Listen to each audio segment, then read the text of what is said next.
김현숙 A 권사입니다. 먼저 하나님께 감사와 영광을 올려드립니다. 짧은 시간에 어떤 간증을 해야 하나 고민하다가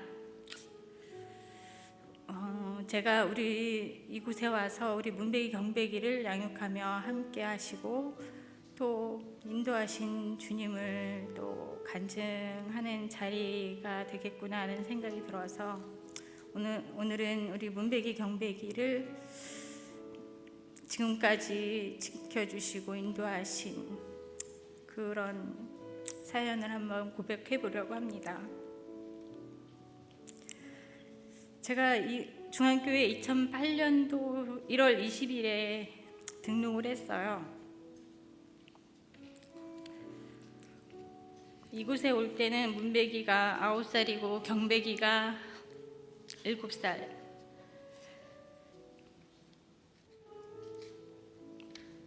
이곳에 오기 전에 제가 저의 삶은 전처 자식이 8살이 되는 그런 남편을 만나서 결혼을 하게 됐고, 그래서 또 결혼을 해서 중국에 들어가서 남편과 시어머니를 모시고 또 전처 자식과 이렇게 생활을 하면서 문배기 경배기를 낳고 또 또 나름대로 행복하게 잘 살았습니다. 그런데 그 행복은 그렇게 길지 않고 남편의 의처증으로 인해서 늘 저의 삶이 점점 더 힘들어지기 시작하는데, 결혼하기 전에는 정말 저에게는 누가 봐도 부러울 것이 없었고 풍족한 생활에 정말 친구들도 얘기하기에는 누구보다도 잘 될 줄 알았는데 하는 정도로 정말 잘 나가는 삶을 살았다고 하면 또 세상적으로 보면 그랬지만, 결혼해서 정말 추락하는 데는 날개가 없다는 것을 제가 경험을 하게 됐고요. 늘 의처증이 있다 보니까 직장도 같이 함께 출근을 하고 퇴근도 함께 하고, 직장 내에서 항상 보고 지냈지만 잠시 안 보이는 사이에도 저를 또 의심하고 그 시간을 또 추궁받게 되고, 그러면서 저 김현숙이라는 저의 삶과 생각을 다 잊어버리고 살 수밖에 없더라고요. 늘 저 사람이 나한테 어떻게 할까, 또 언제 나를 무엇을 가지고 추궁을 하고 저기 할까, 그거에 두렵다 보니까 저의 생각도 없어지고 모든 것이 그냥 기계적으로 이 사람이 얘기하면 듣고 그런 바보가 되어 있더라고요. 그렇게 하다가 또 사업을 또 하게 됐는데 그런 정신으로 사업을 하면서 잘 될 수가 없었죠.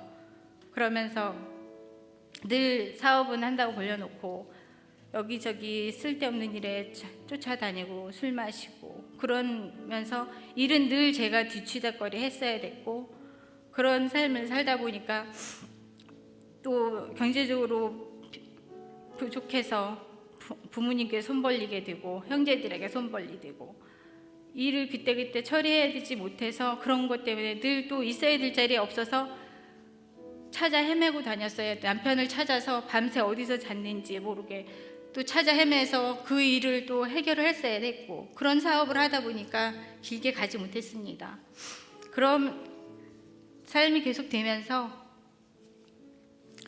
또 의처증은 점점 더 심해질 수밖에 없었고, 그래서 그럴 때 작은 언니가 저희한테 얘기를 하더라고요. 현수가, 네가 얼마나 똑똑하고 그랬었는데 네가 왜 이렇게 됐냐고 도움을 요청한 저에게 언니가, 너한테 도움을 줄 수는 없고 네가 얼마나 똑똑하고 그런 애인데 이렇게 됐냐는 소리에 정신이 벌쩍 나더라고요. 아, 내가 그랬었구나. 그래서 저를 돌아봤어요. 아, 나를 찾아야 되겠구나. 이 속에서는 아이들 또한 제대로 키울 수가 없겠구나. 그러고 있는데 문득 뉴스를 지나치면서 봤는데 쉼터라는 가정폭력 피해자들이 보호를 해주는 시설에 대한 뉴스가 나오는 걸 지나치면서 봤어요. 그 정보를 보면서 내가 여차하면 저기를 가야 될 수도 있겠구나. 그래서 그거를 해놓고 마침 한국에 들어올 일이 있어서 들어와서 일을 보고 친정집에 가서 일을 보고 있을 때 또 남편이 의처증으로 저를 추궁하고 그러는 와중에 다툼이 있고 그러면서 저를 협박하고 저를 고통을 주기 위해서 아이들을 데리고 나갔어요, 집에서.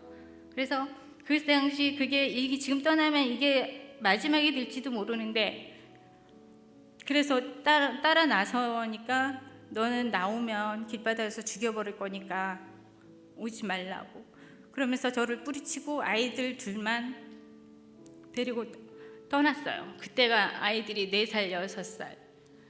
아이들은 어디로 가는지도 모르고 좋다고 아빠 따라서 나가는데 저는 이게 마지막일지도 모른다는 생각에 아이들을 한 번씩 꼬꾸라 안아주고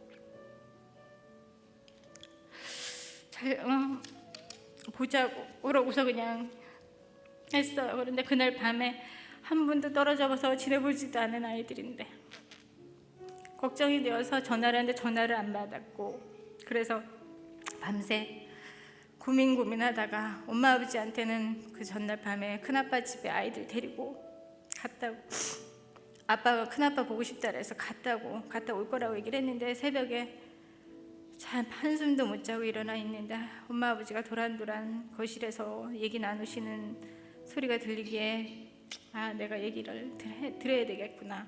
그래서 나가서 과정 얘기를 했더니 엄마 아버지는 놀라시고, 나는 그래서 저보고 너는 그럼 어떻게 하면 좋겠냐. 저는 돌아올 거 아는데 이 삶이 계속 반복이 되면 더 힘들 것 같아서 이참에 나도 끊어야 되겠다는 생각에 나도 엄마 여기서 집에서 나가겠다고. 그래서 아이들 아빠가 채 못 챙겨가지고 나간 아이들 가방하며 옷가지 몇 개, 그거라도 내가 언제 만날지 모르는 우리 아이들, 그거라도 내가 붙잡고 있어야 될 것 같아서 싸들고 집을 나섰어요. 그래서 이모 집에 가서 있으면서 정말 힘들고 너무 힘들어서 밤마다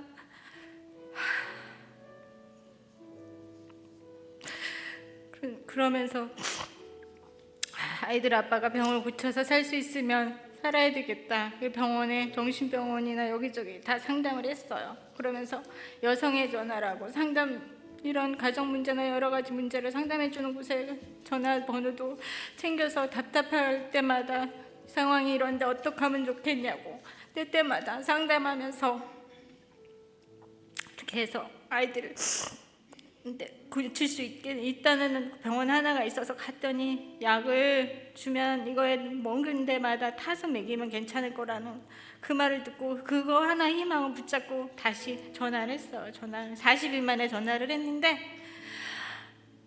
그동안에 내가 잘못했다, 미안하다, 들어와서 아이들하고 같이 살자. 그래서 그 병원 앞에서 만나자 이러고서 갔어요.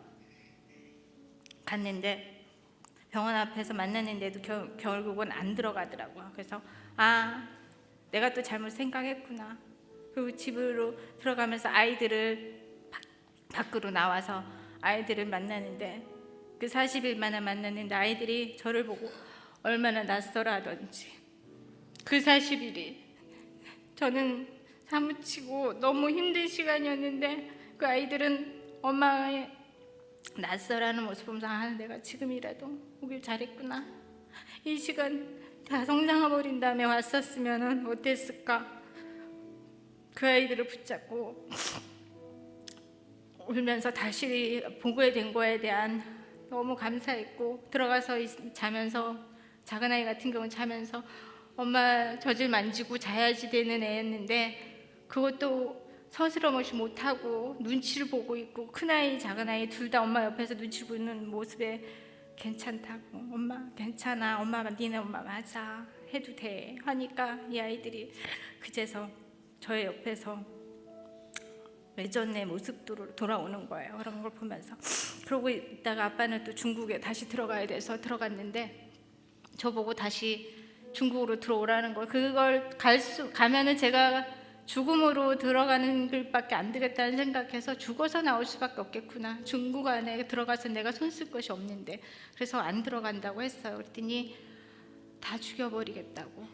그래서 아이들을 전처 자식이 저하고 함께 있었어요. 그랬더니 그 아이한테 엄마는 너무 힘들어서 더 이상 너희한테도 좋은 환경 못 만들어주고 아빠하고 같이 살아서 너희들한테 더 상처가 되면 되지 좋은지는 못할 것 같다. 그랬더니 그럼 엄마는 어떻게 했으면 좋겠냐. 가고 싶다고. 그랬더니 그럼 아이들 둘 데리고 가라고.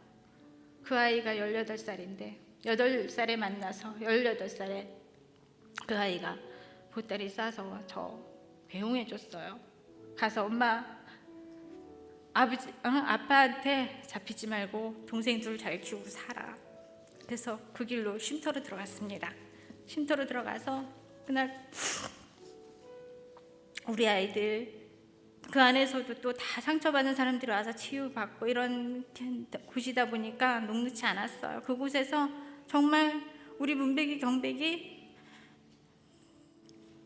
눈치 안 보고 사랑받는 아이들로 키우기 위해서 열심히 살았습니다. 열심히 살고 그러다 보면은 엄마가 잘하면 아이들도 이뻐지겠지. 그러면서 그랬더니 가는 곳마다 정말 사람들마다 보는 아이들마다 정말 사랑 많이 받고 우리 문백이 경백이 사랑 듬뿍 받고 그곳이 시설이 아닌 내 집인 것처럼 내 집처럼 그렇게 생활 잘했습니다.